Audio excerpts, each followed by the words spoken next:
Hey Ramley, welcome back to Rambling with the Rams, the VCU Families podcast brought to you by VCU Family Programs. Usually you hear from Steph and Lizette, two of our student assistants, but while they're off enjoying their summer breaks, I'll be your host today. My name is Kinley Andrew. I am the coordinator for Family Programs and Services in Family Programs, and I'm super excited to be joining the podcast for today's episode. We are gearing up to welcome a whole new class of Rams this fall, which is super exciting. And for those who have been able to come in person this summer to orientation, we hope that you enjoyed hearing from us. We got to talk to you a little bit on day 2 of orientation, and it's always just such a pleasure to be able to talk to the new families. While we are still very much in the thick of summer orientation, I wanted to take a few minutes to just allow you all to get to know the orientation leaders a little bit more and have kind of a behind the scenes view of what orientation is, what it means, and just hear some fun advice and helpful tips from the experts themselves. So joining us today to describe a little bit more about what an orientation leader actually is Andy Riddler from the Orientation and Transition Programs Office. Andy, if you want to introduce yourself and then just give a brief explanation of what an orientation leader is. Absolutely. Thanks for having me. Yeah, my name is Andy. I am the program coordinator in our office. I've been here for about 2 years now. I was also a student here and an orientation leader. So I'm really excited to have been working with us for my 3rd summer back. An orientation leader is, at its core, a peer leader. The idea behind all of that is that these are students that are really passionate, really engaged, care about the university, care about their programs, their schools, and really want these new students to have a positive experience for their first time at VCU. Usually they have a really positive experience at their orientation and really want to be able to pass on that experience to these new students. Right. Every year I see that experience show out and how they really care a lot about the university and want to show that to the new students. Can you give a little bit of a background on what their actual responsibilities day to day are? Yeah. So a lot of their position centers around doing group engagements. Each new student is given a small group when they come to orientation of about 10 to 15 students. These are usually students that share a college or major with their orientation leader as well. That is the biggest piece, being able to provide that group and engagement connection early on their first experience on campus. We're also helping just make sure people answering questions. A lot of our family orientation leaders answer a lot of questions for our families and guests about all sorts of things. So we have those students as well. A lot of questions, a lot of helping show people there's new spaces, what the residence halls are like, dining hall. Right. Really just trying to give them that introductory experience to campus so that when they come back in the fall for move-in, they're not coming into a new place for the first time. They are familiar with VCU. Right. It's a huge transition, and I'm sure that having someone, especially if they're paired by major or college, that's kind of gone through the same experience is really helpful for new students. Can you talk a little bit about what you think the top ways orientation leaders actually contribute to the student experience at VCU? Yeah, so I think orientation leaders really provide a lot of energy for this campus, and it's unique in the summer that orientation is the event on campus. There aren't many students around. So when we do orientations, it's really this really intense 2-day thing where we have students who are providing a lot of energy for these nervous freshmen, and they're excited, but they're taking their time and they're a little wary of coming to a new place and meeting new people for the first time. And as they should be, it's just natural. So they provide a lot of energy and really help kind of jumpstart the academic year. My position really revolves around these 2 months every year. And so I see this as the kickoff to this fall semester. They are already starting, they're getting ready. A lot of them have already registered for classes. They already know where they're going to live in the fall. So the fall semester for me has already started. So really giving them that kind of jumping off point so that when they get here, they are already kind of familiar and comfortable and excited and have that introductory energy boost. And they know kind of what to expect and people to meet and people they already know. Right. That's awesome. Well, thank you so much, Andy, for giving a little bit of a background into the orientation leader experience and what you do. And I believe you brought 3 orientation leaders for us to get to know a little bit more. So thank you so much for your time, and we'll go ahead and turn it over to the OLs. All right, so we have 3 orientation leaders in the office today to introduce themselves and talk to you all a little bit about what the orientation experience has been like for them, but also to give advice to you as incoming family members. And so I'm going to go ahead and turn it over to the orientation leaders to introduce themselves. Hi, I'm Mia. I'm a fashion merchandising major. I'm a senior, and I'm originally from New York. My name is Warren. I'm a performance major with a minor in criminal justice, going into my junior year, and I'm initially from the 757. My name is Skyler. I'm a chemistry major with a concentration in biochemistry. I'm also pre-med. I'm going in my 3rd year, so my junior year, and I'm from Nova. Mia, can you talk a little bit about some of the memorable moments that you had as an OL? One of the most memorable moments I had is speaking at our Unplugged panel. It's a relaxed atmosphere where we can answer questions and share personal experiences at our time at VCU. Awesome. And what's one of the challenges that you faced this summer, and what's a lesson that you learned through that? So my main challenge this summer was definitely getting used to a new team and new environments. All my coworkers are incredible people, and a good work environment is so important for personal growth. I feel so lucky. All right, Warren, same question to you. What's one of your memorable moments from the summer? So this summer we did, at the end of our training week, this thing called a ropes course. And it was really big on like working together to get through it, because like you're hooked on these like wires and you're all the way up in the air and you're trying to get through things as a team. So it really felt like we had a hands-on like experience for how, you know, navigating orientation would be, because you really have to like depend on each other, especially because we're not going to let each other fall. And so I will say it was just super fun to be able to do that with everybody. And it also made me feel like I was able to depend on myself and others. All right, so what are some of the challenges that you faced this summer, and what did you learn from it? Definitely time management and overextending myself. I have multiple other jobs outside of being an orientation leader, and it was just a lot to balance. And it was really hard to keep a smile on my face all day and act like I'm not literally about to fall over. But I feel like with me being able to fall back on my coworkers and just being able to get off my chest that I am stressed was enough to get me past the summer. That's great. And it's, I'm sure, encouraging for other people to be able to feel like they can do the same and be honest about the things they're going through when you're modeling that behavior as well. All right, Skyler, what about you? What are some of your favorite moments from the summer? I think one of the most memorable moments for me was bringing a football. I think the football was the most amazing thing ever for us. It gave us time to step away from our students and step away from kind of our responsibilities almost, and take time to really connect with each other and just throw a football around. Right. Play is really important. So it's good to know that I saw you come in with the football. I was wondering, but I'm glad to know that that's been fun for y'all. What about a challenge? What's something that you've kind of had to navigate this summer?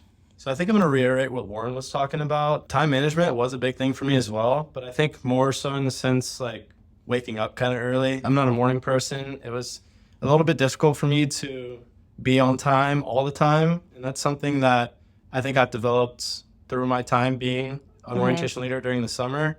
I feel like I've definitely gotten a lot better at that, being able to just commit and make sure that I'm where I'm supposed to be at the right time. Right. That responsibility is definitely important.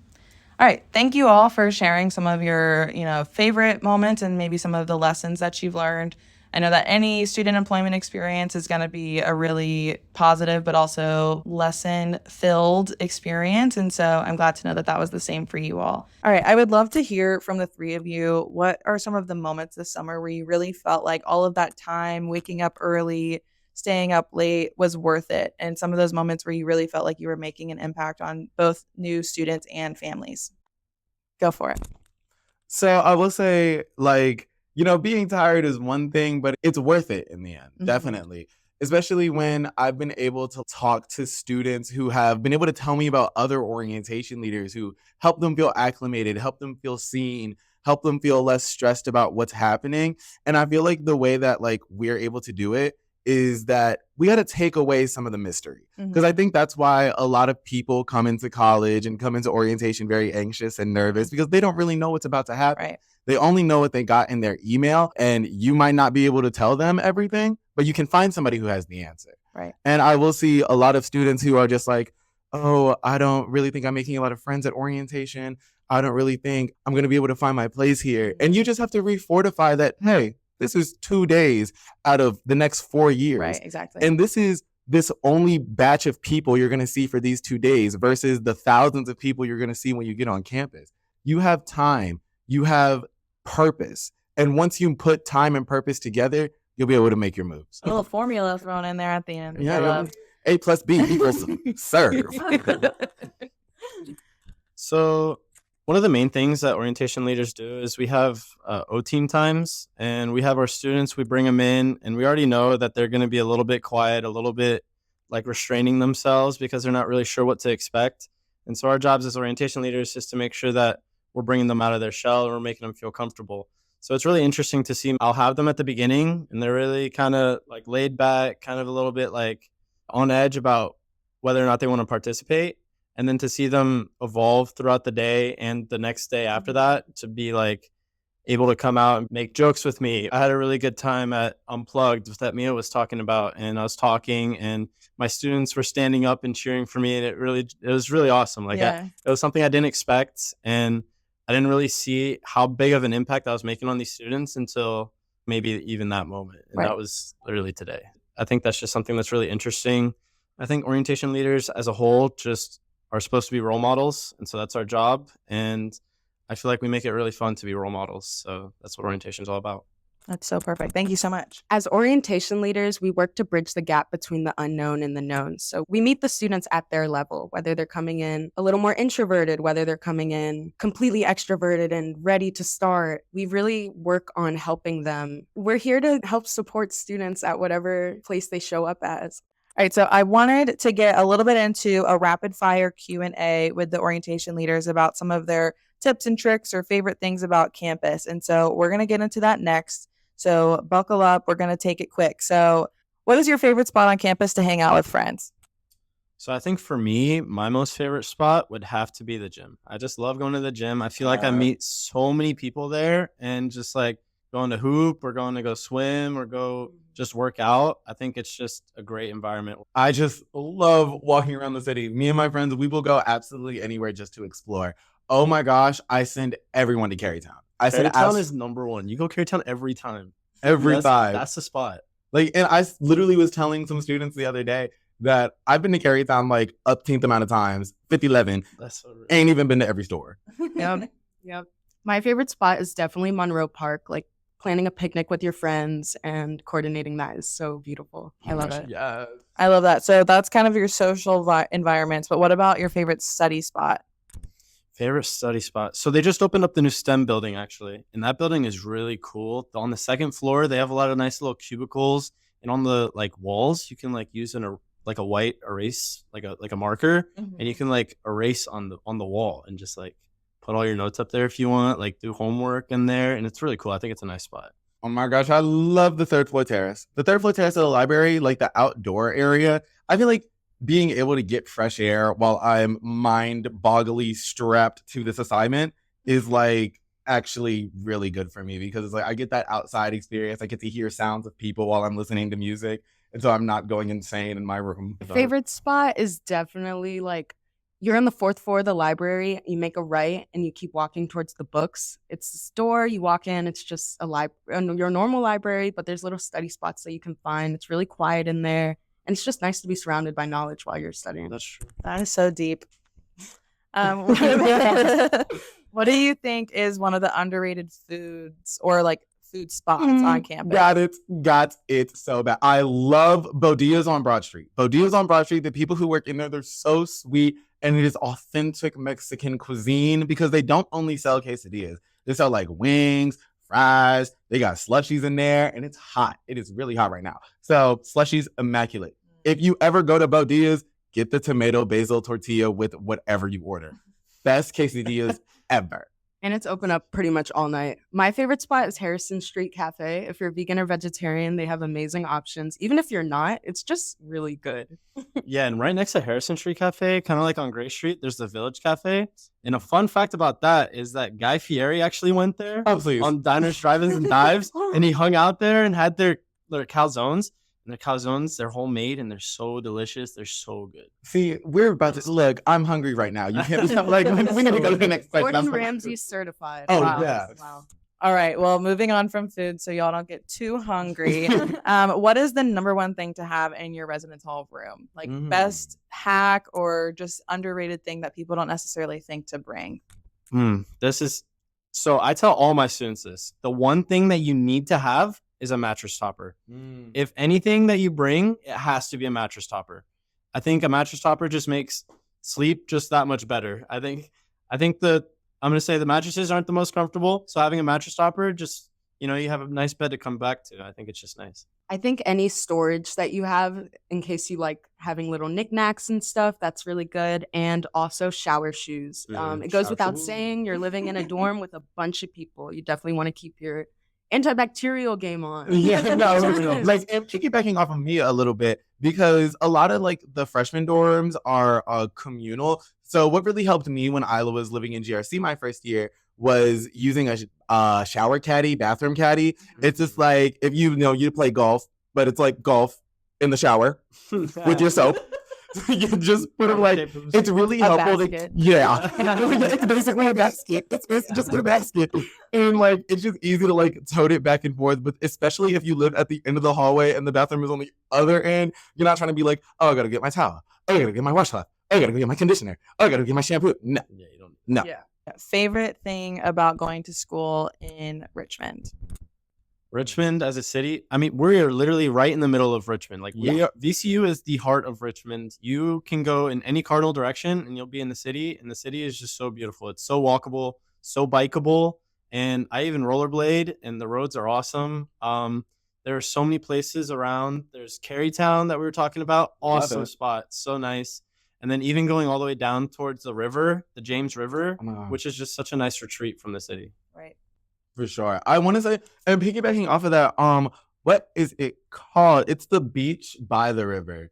Belle Isle. Belle Isle is so like fun to just go to because there's so many like things you can explore there. It's kind of like if you wanted to go on your like on a little Pixie Hollow adventure and you sit here like, I'm going to look for Tinkerbell. You're not going to find her. What you will find is like a bunch of cool like buildings that were like left behind from like ages ago. You'll see like a lot of animals. I walked on a train track. Don't do that. That's not safe. It's not safe. But Redacted. Walk on up redacted. Walk home. Go study. That's what you need to do. But with Richmond, it's like, I feel like since it's so many people and with VCU being the heart of the city, the diversity in Richmond is super interesting to see. Like, I'm telling you, you're going to see somebody in 7-inch platform heels in a 9 a.m.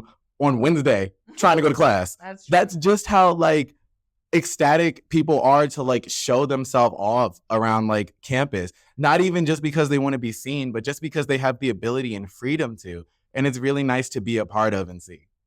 My favorite thing about Richmond is it's a melting pot. There's so many different people that you will meet coming from different areas of the world. I love the free transportation. Yes. GRTC buses are free for all riders in Richmond. And also, Ride Pingo is an amazing service. VCU's RamSafe is awesome. It picks you up from all hours of the night. It's just one of the best things that we have on campus. Yeah, I want to say specifically the hours for RamSafe are from 5 p.m. to 8 a.m. If I'm remembering correctly, especially all through the night, all through the morning. Yeah, and I That's think nice. If you are a student on the MCV campus, there's something else called Ram Ride, which works in tandem with RamSafe, because RamSafe won't take you like all the way to the MCV campus, but it'll get you pretty close. Perfect. Thank you all for participating in that quick fire questions round. I know that it can be stressful to think about all your favorite things on the spot, but you crushed it. And so as we're closing up this episode, I would love for you all to leave our families with just your final piece of advice for them as they are, navigating this new world of having a college student or having a RAM. My piece of advice is to encourage your child to step out of their comfort zone. So I think a nice piece of advice for families that kind of also applies to my family that they've started implementing is just shooting a text. You just need a text. It doesn't have to be a phone call. Text just, hey, how you doing? I know you're busy, but we're still thinking about you and we miss you. And so that's just always nice to hear from family. I feel like everybody needs to hear, trust your student. Trust that they are going to be able to grow. Be there for guidance, but trust to know that you raise an intelligent person, or trust to know that you are affiliated with somebody who has intelligence that they are willing to grow and share. Thank you so much to the three of you. I really appreciate you taking time out of your busy orientation schedule today. And I hope that our families enjoyed listening to you. Thank you so much. VCU. Go Rams. Thank you for tuning in to today's episode. Make sure to check out our social media at VCU Family on Instagram and Facebook for more content and updates. If you haven't already, join the Family Connection portal for regular updates and event opportunities, as well as our monthly newsletter. Stay tuned for our next episode. Steph and Lizette out! This episode was made possible by Adobe Audition and Adobe Premiere Pro. Song credits to Keep Moving by Media Waves Music, found on Adobe Stock.